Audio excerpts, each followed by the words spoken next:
కిటికీలోంచి కనబడుతుంది.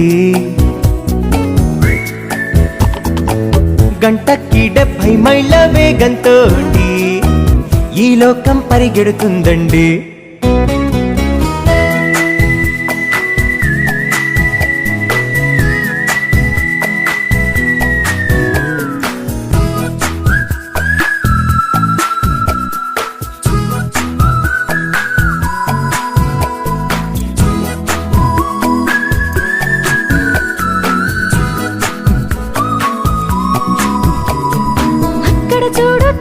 చుట్టుంది ఆకులు ఊపి టాటా చెబుతుంది.